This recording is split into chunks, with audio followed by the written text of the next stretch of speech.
부동산 금융은 부동산 관련된 자금 조달 행위를 말한다. 저당은 우리가 주택을 살 때 부동산을 담보로 필요한 자금을 금융기관에서 조달하는 것을 의미한다. 부동산 금융은 순기능이 많은데 주택 거래를 활성화하고 또 어떤 자가주택을 건설함으로써 공급을 확대할 수 있고 또 주거의 안정을 또 기할 수 있고 경기가 어려울 때 또 경기를 또 진작할 수 있는 순기능도 있다. 또 주택 자금을 조성하는 데 또 큰 기여를 하기도 한다. 우리가 이제 부동산과 금융은 연관이 굉장히 크다. 왜 그러냐면은 부동산을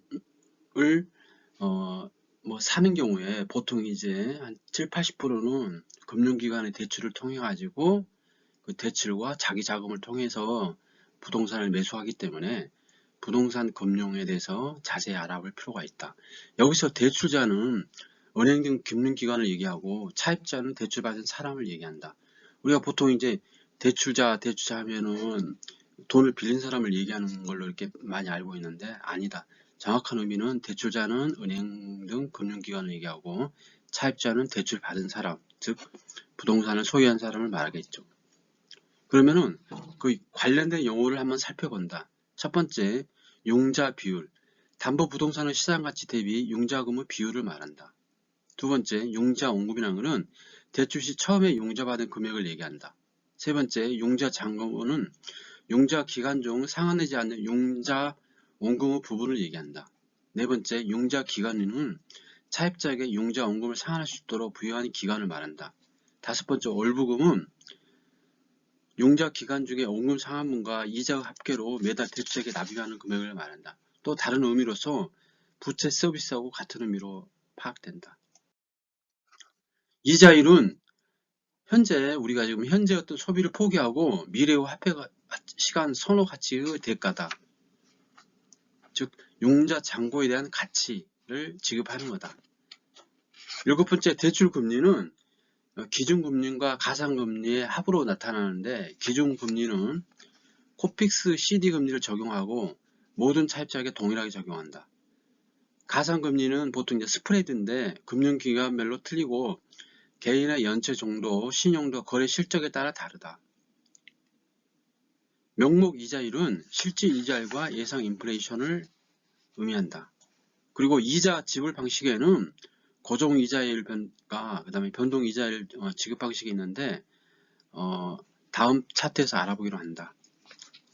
저당의 상환 방법, 즉 돈을 갚는 방법은 원리금 균등 상환, 매년 원리금 상환이 동일한 경우죠. 그 다음에 온군 균등 상환, 그 다음에 점증 상환이 있다. 점증 상환은 초기에는 지불금이 보통 이자 정도 내지만은 점진적으로 상환 금액이 증가하는 걸로 표현한다.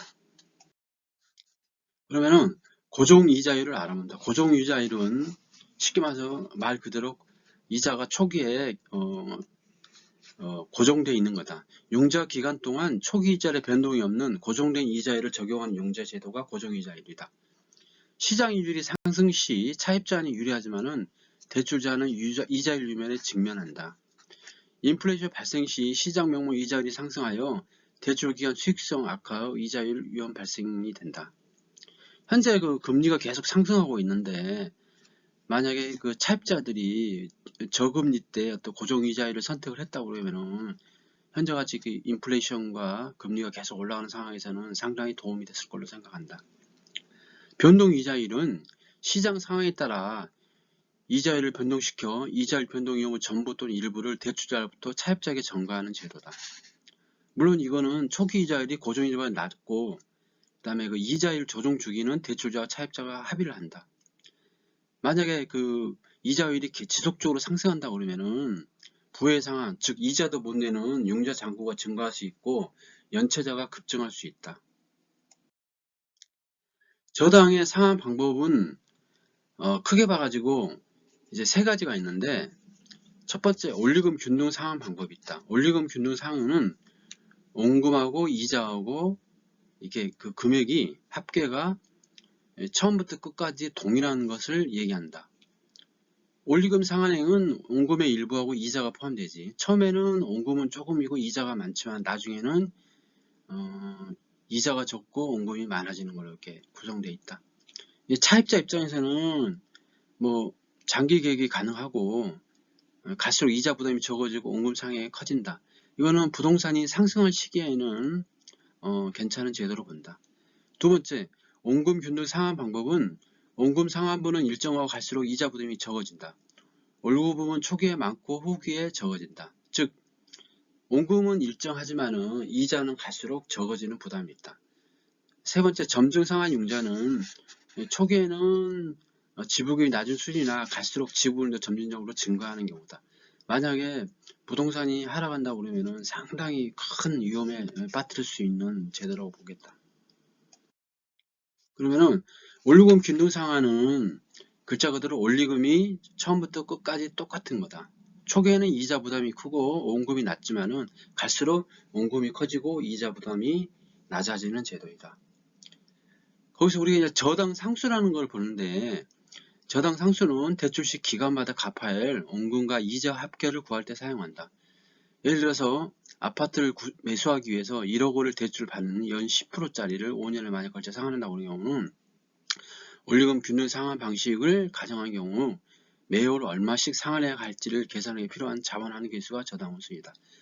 연 원리금 상환액은 대출금 1억에 저당 상수가 0.264이다. 그래서 2,640만원이다. 여기서 저당 상수는 다음 장에서 알아본다. 원금 균등 계산 방법은 매월 내야 하는 원리금 계산 방법을 나타나는데 원금은 동일하다. 이자는 초기에는 많지만 갈수록 적어지는 게 저기다. 그러면은 저당 상수를 알아본다. 우측에 뭐 1%, 2% 이게 쭉 있고 10%까지 있고 그 밑으로는 1년, 2년, 3년 해가지고 20년까지 있다. 거기 보면은 거기에 맞춰가지고 하면 된다. 예를 들어서 1억을 5년 동안 연 10%로 하는 경우에 저당 상수는 우측에 보면 우측에서 하나, 둘, 셋, 넷, 다섯, 여섯, 일곱 번째 보면 0.264가 저당 상수가 된다. 결국은 대출금 1억 곱하기 저당 상수를 하면은 간단하게 연 원리금이 2,640만원이 나온다. 즉 5년 동안에 연 원리금의 상환액은 2,640만원이 되고, 그리고 5년 동안에는 원금과 이자를 합치면은 1억 3,200만원이 된다. 즉 원금이 1억이고 이자가 3,200만원이 되는 거다. 그러면 올 원리금 상환액은 5년 동안에 내야 할 2,640만원을 12개월로 나누면은 220만원이 된다. 즉 한 달에 220만원씩 5년 동안 꼬박 내야 된다고 합니다. 매월.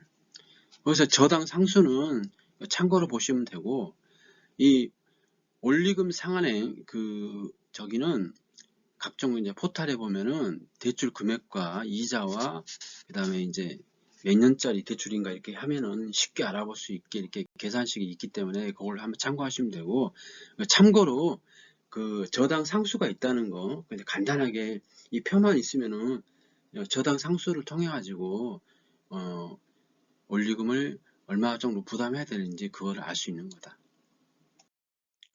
지금까지 부동산 금융을 알아봤다. 부동산 금융은 부동산과 관련된 자금 조달 행위를 의미하는데, 보통 우리가 이제 레버지를 통해 가지고 많은 이제 그 금융이 부동산에 집중하고 있다.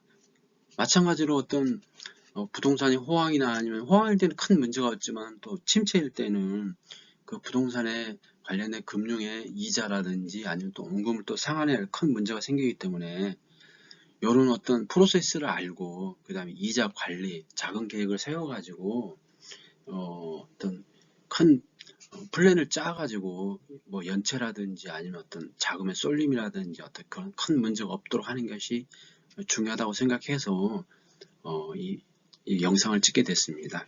예, 그럼 이만 마치겠습니다. 감사합니다.